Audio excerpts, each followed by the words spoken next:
Boa noite, eu sou o professor César e estamos aqui abrindo mais um capítulo da série Diálogos na UB e hoje na presença do professor Paulo Evaldo Fenstenseifer, que está aqui conosco nesta semana trabalhando no mestrado e no doutorado interinstitucional, representando o programa de pós-graduação em Educação nas Ciências da Universidade de Ijuí.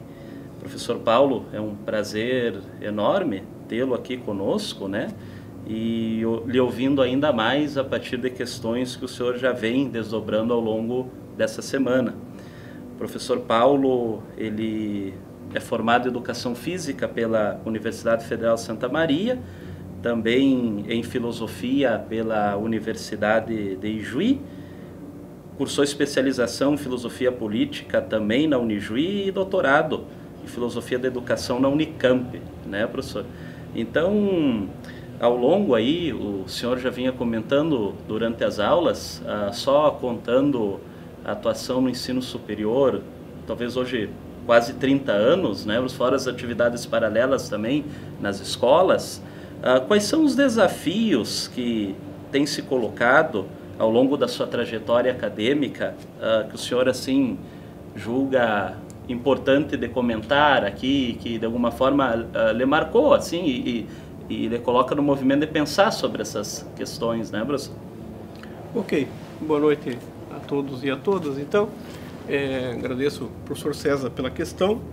Gostaria de iniciar agradecendo a acolhida na Unibalsas, né, por parte dos professores, da direção, dos alunos, né? Então me sinto muito à vontade aqui, está sendo muito bom essa experiência de trabalhar com os alunos, porque sempre que a gente alarga o horizonte de diálogo, a gente se depara com novas possibilidades e novos desafios para responder a essas especificidades de um determinado contexto regional, social, né? Então a presença da Unijuí aqui via esse programa interinstitucional nos permite fazer um diálogo então das nossas produções na Unijuí, né? No meu caso uma trajetória então de 29 anos, 30 anos de ensino superior e com a participação já também de um bom número de anos no pós-graduação, né? E isso então faz com que a gente também perceba, olhando para trás, um certo movimento, né? Que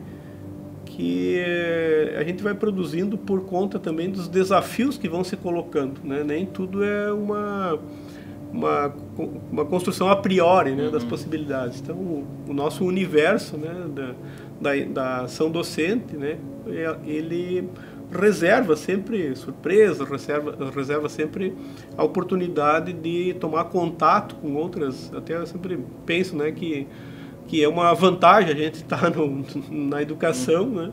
Porque a gente está sempre se sentindo desafiado por novas questões e não pode nunca baixar a guarda, né? Do ponto de vista do estudar, né? Se atualizar.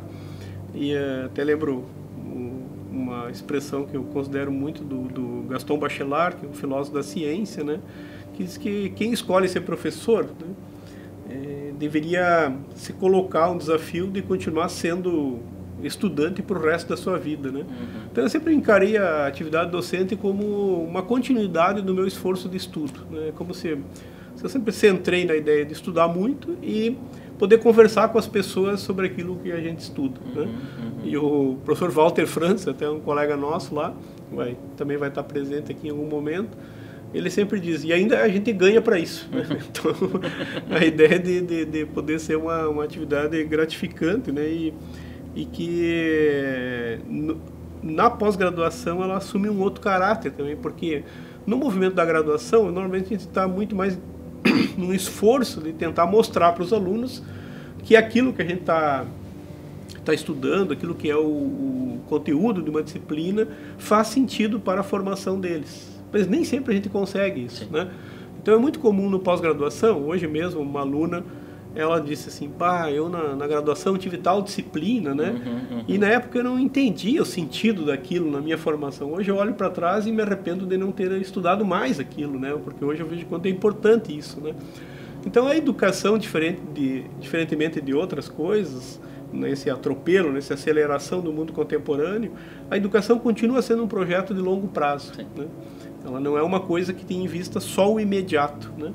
Então, hoje, fazer educação nunca foi fácil, né? No caso, o Canto vai dizer que governar, educar, é uma das tarefas mais difíceis que os humanos se colocam, né? E esse desafio, essa dificuldade, ela se acentua com o universo contemporâneo, porque, de uma certa forma, a escola não tem mais o monopólio da informação, né? Então, a informação hoje está difundida em vários meios, né? Inclusive, eu costumo dizer que o difícil hoje é você se livrar da má informação, né? Porque senão tu corre o risco de boa parte do teu tempo ficar na superficialidade de informações que não produzem um agregado significativo na tua formação. Para as pessoas, assim, na vida, entre aspas, normal, isso pode ser um entretenimento, problema. Mas para quem busca formação, isso é um problema, né, no caso, né? Porque às vezes, eu digo assim, que um dos grandes desafios hoje da docência, né, da formação, tanto escolar quanto superior, é sair da superficialidade, né? É buscar um grau maior de profundidade, né, é assim, bem perceptível, né, professor Paulo, a partir da sua articulação, de que informação e formação são coisas diferentes, né? Não possuem o mesmo sentido. Isso, inclusive informação e conhecimento também, né? No caso, sim, né? sim. Eu uso uma metáfora assim que a informação está para o conhecimento, assim como um monte de tijolo está para uma casa. Né? Então não é porque eu tenho um monte de informação que eu tenho conhecimento, não é porque eu tenho um monte de informação, de informação que eu tenho formação. Né?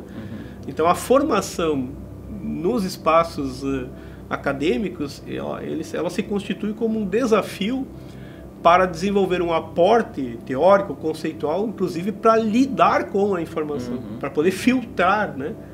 Eu tenho contado sempre um exemplo que eu acho fantástico, assim, né? Até não comentei isso nas aulas, né? Mas uma vez uma aluna me pediu se eu tinha algum material para ela ler acerca de um determinado tema, né?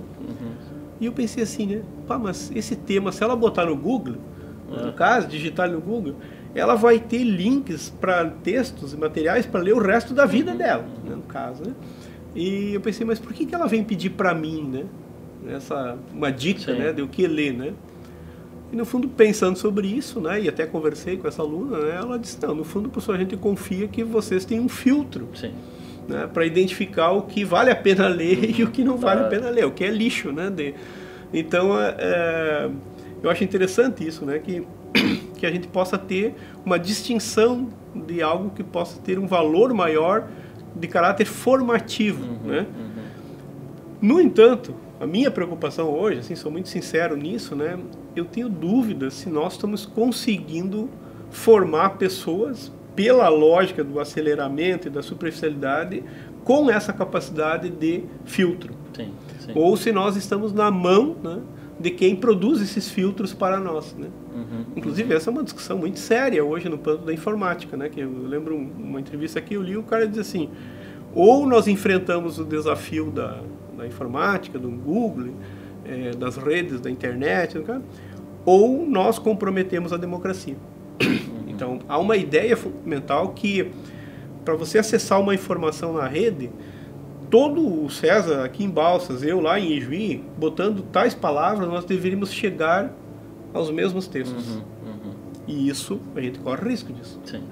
A gente corre o risco de ter algum filtro que já seleciona o que vai passar para ti e o que vai passar para mim.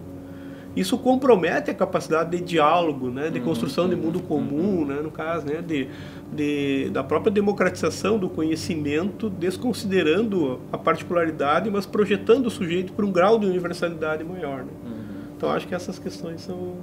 Ótimo, e desdobrando isso ainda mais, né, professor, porque dá bem, então, para dar-se de conta, né, de que informação, formação e conhecimento são conceitos diferentes, é que você poderia se dizer assim, né, professor? E que, de certa forma, a informação trabalhada de uma maneira isolada, né, isso pode se tornar um perigo, né, professor? Então, a partir do que você está falando, me parece assim que isso não está muito claro, nem para os alunos e muitas vezes para os próprios professores também. Sim. Ainda que seja um pouco forte dizer isso, né, professor? Então, nesse sentido, esse seria também um dos desafios possíveis na tarefa docente, já com os alunos de graduação no início do percurso acadêmico. Sim. Daria para apontar esse caminho, fazer esse movimento? Eu acho que sim. Eu só vejo, porque hoje a gente vive um movimento, né, que é do descredenciamento do diploma. Muitas áreas, né, uns dias atrás até eu vi essa informação, que a área de TI, de Tecnologia da Informação, no estado de São Paulo, 41% dos profissionais que trabalham nessa área não têm formação superior. Então, que a gente corre o risco, né? Não sei se é um risco, mas é um diagnóstico que se faz, é que os diplomas superiores estão perdendo valor, né, no caso. Por que isso? Porque eles não conseguem se arrancar dessa superficialidade que você consegue atingir em outros espaços. Sim.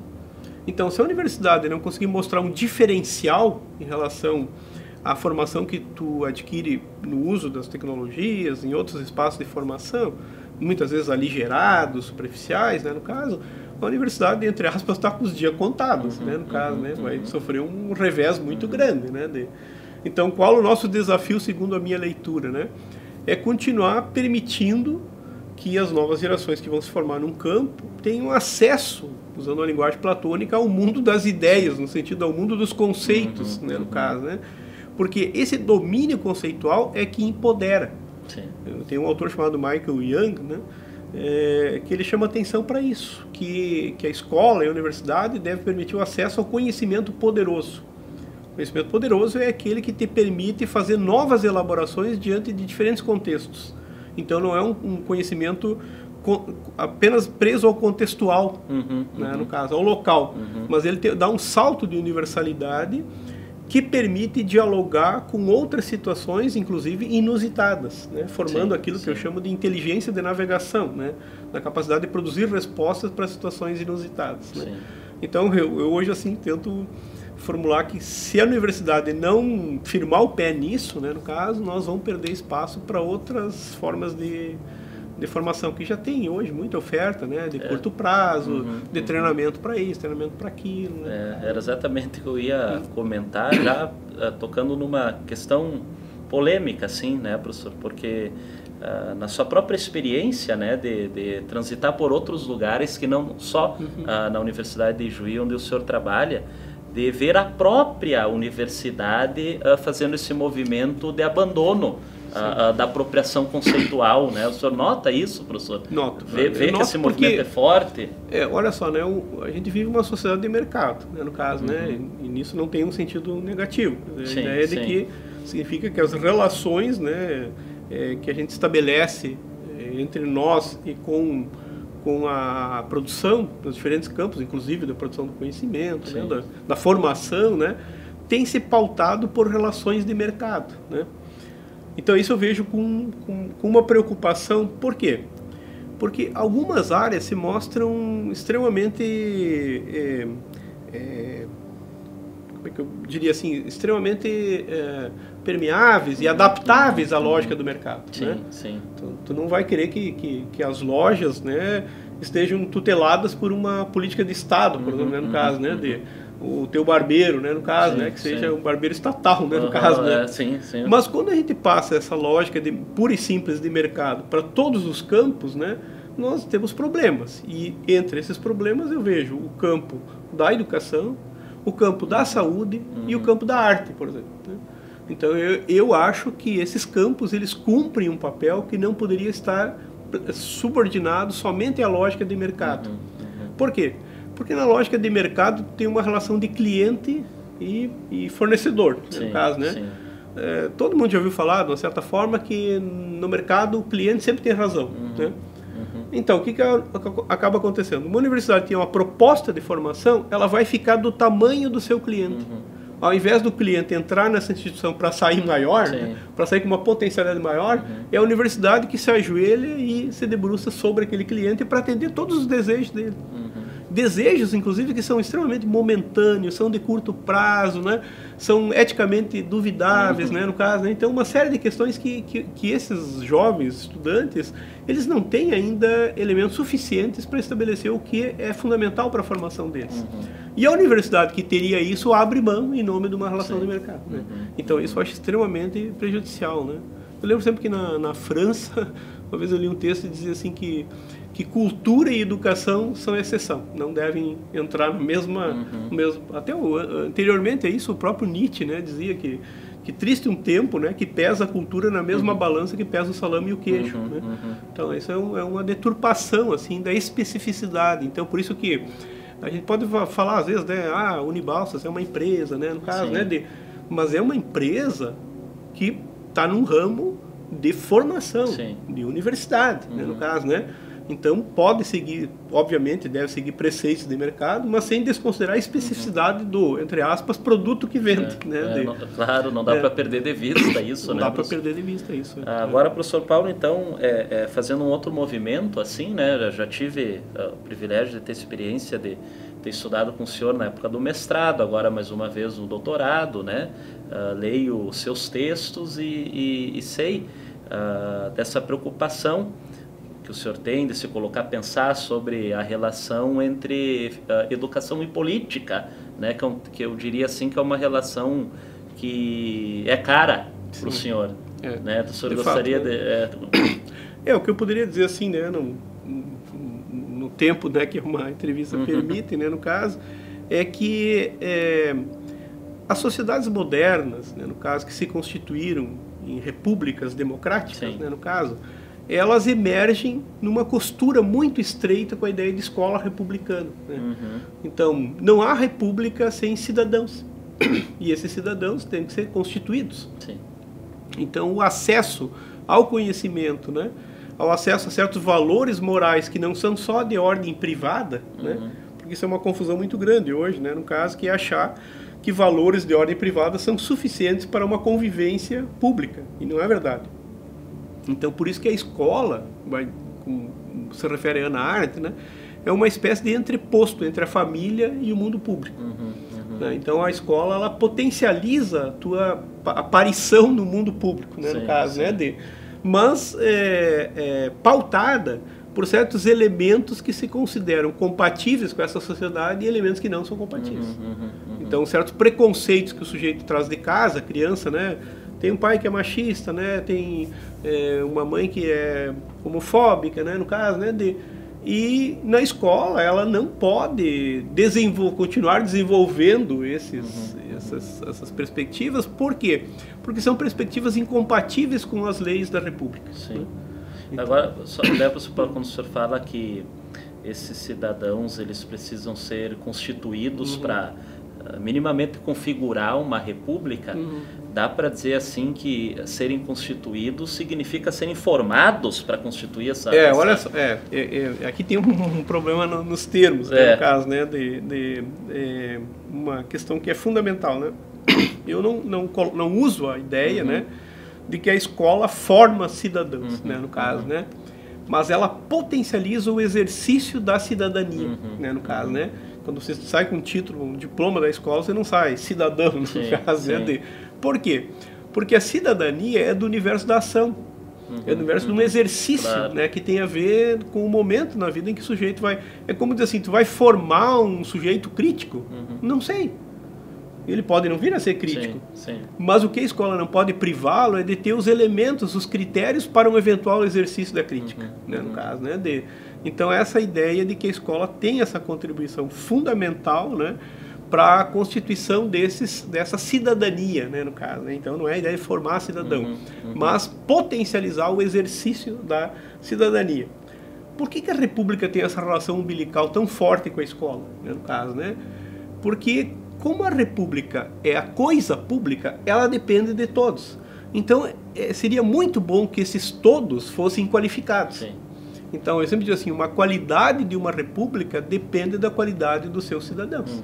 Né? É diferente de uma monarquia, que tu pode dizer, não, a qualidade dessa monarquia depende da bondade do rei, do senso de justiça do rei, né? No caso, né? Na democracia, não. Na democracia republicana, os aspectos que são defensáveis e que devem ser desenvolvidos depende do próprio exercício da cidadania, né, no caso, né? O combate à desigualdade, aos preconceitos, né, no caso. Né? Então, por isso que eu acho fundamental a formação. Eu já lhe fiz essa pergunta meio que também lhe provocando, né, professor? Porque é interessante. Uma vez, assim, batendo o olho nos projetos pedagógicos das escolas, né? Então, você vê essas questões de maneira forte, né? Formar cidadãos, formar sujeitos críticos, assim, exato. E aí você percebe que, vamos dizer assim, no término dessa formação, os professores não entendem muito bem o movimento, se perguntando assim por que isso não acontece, né? Então, tal como o senhor falou, está em outra esfera, né? Não dá para fechar num tempo, né? Para dizer assim que depois daquele ciclo, daquela etapa, você garantiria isso, né? E também assim, não dá para esquecer que os professores são cidadãos, né? Então eles não devem projetar para as novas gerações, né? Desenvolver às vezes uma militância, assumir uma bandeira que eles mesmos não assumem, né? No caso, né? Então eu quero transformar a sociedade, mas para isso eu vou construir um monte de soldadinho que vai fazer isso, né? No caso, né? Não, em primeiro lugar, porque nem está dito para que lado deve transformar. E a escola não tem essa incumbência, né? No caso, que ela tem é que a hora que o sujeito decida ter que julgar, fazer escolhas, que ele tenha o máximo de elemento possível. Usando a expressão do Mário Osório, né, a escola tem que ampliar os horizontes, né, assim como a universidade, né, ainda é um outro patamar de ampliação de horizontes, né, então que nós não temos garantias, né, que as escolhas das novas gerações vão coincidir com as nossas escolhas, né, e eu até diria felizmente, né, senão as novas gerações seriam só a reprodução das gerações anteriores, né. Até a Ana Arendt tem uma expressão dela, assim, não nos cabe roubar dos novos a sua experiência face ao novo, né. Esses encaminhamentos que o senhor fala podem resbalar nessas outras coisas, né? Doutrinação, catequese, instrução, militância, menos aquilo que deveria ser, tal como o senhor está colocando, né? Então eu acho assim que eu sempre uso uma expressão bem forte, assim, né, no caso, né, que escola e universidade não é lugar de doutrinação, né, no caso, né? Por quê? Porque a doutrinação ela pressupõe o abandono de um pensamento crítico, né, no caso, ela pega um pacote fechado, né, no caso, né, para só ser reproduzido.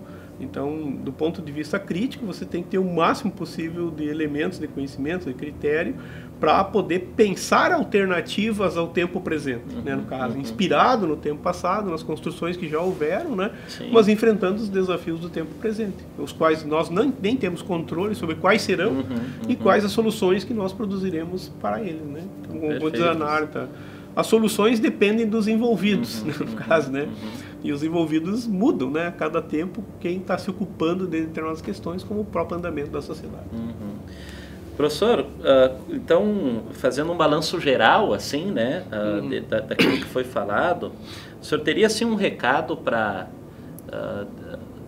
dar para os alunos que estão ingressando nos cursos aqui da Unibalsas e pela primeira vez muitos, né, vão fazer essas primeiras experimentações no mundo da pesquisa, se deparar com coisas que talvez nunca pensaram ou se defrontaram, vão ter seus primeiros estranhamentos, né? Eu diria assim, o primeiro convite a eles é um convite de abertura, né?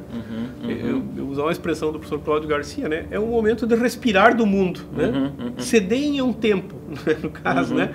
Não venham para a universidade só para reforçar ideias pré-concebidas, né? No caso, né? Mas se abram para novas possibilidades, né? Não significa que vocês vão embarcar nessas novas possibilidades, mas ao menos conhecê-las, para que a decisão posterior, né, no caso, seja fruto de escolha e não de uma sina, né, de um destino já previamente posto, né? Então essa é uma das questões fundamentais. E a segunda e última questão, para ser bem sintético, né, não acreditem no milagre da formatura, né?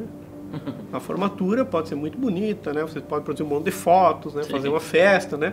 Mas lá não acontece nada de mágico que um aluno medíocre vai se transformar num bom profissional, no caso, né? Então, na formatura é o coroamento de um percurso, né, no caso, né? Mas esse percurso vai depender da solidez, do modo como o aluno vai se portar no andamento das disciplinas, né, dos estágios, todos os componentes curriculares, né? E sem esse esforço, sem esse investimento, não vai acontecer mágica nenhuma no dia da formatura, né? Não dá muito para absolutizar esse dia, né? E cortar o percurso todo, né? Nem dá para confiar que você está formado de vez, né, no caso, né? Por isso toda a questão da formação continuada, do continuado de estudos, né, no caso, né? Então é estudar, conversar, e aí você vai fazendo uma formação sólida e com uma racionalidade intersubjetiva, né, com disposição de ouvir o outro, né, de ir fazendo correções no seu próprio percurso, né, disponibilidade de diálogo, né, um diálogo que é autêntico, segundo Gadamer, é aquele a partir do qual eu posso sair transformado, né? Então utilizem esse tempo da formação superior para se entregar a esse diálogo qualificado que os cursos superiores podem propiciar, né? Inclusive a medida de um bom curso é aquele que propicia com qualidade esse diálogo, no caso, né? Pois bem, professor Paulo, queria lhe agradecer, né? O senhor é muito especial aqui para todos nós, viu, professor? Obrigado. Dizer assim que foi muito valioso, né? Lhe ouvir, conversar com o senhor, ficar com essas questões para serem levadas adiante, né? Então, quero agradecer aí, em nome da instituição, né, a sua presença aqui conosco. Okay. Então, muito obrigado. Boa noite. Show. Valeu.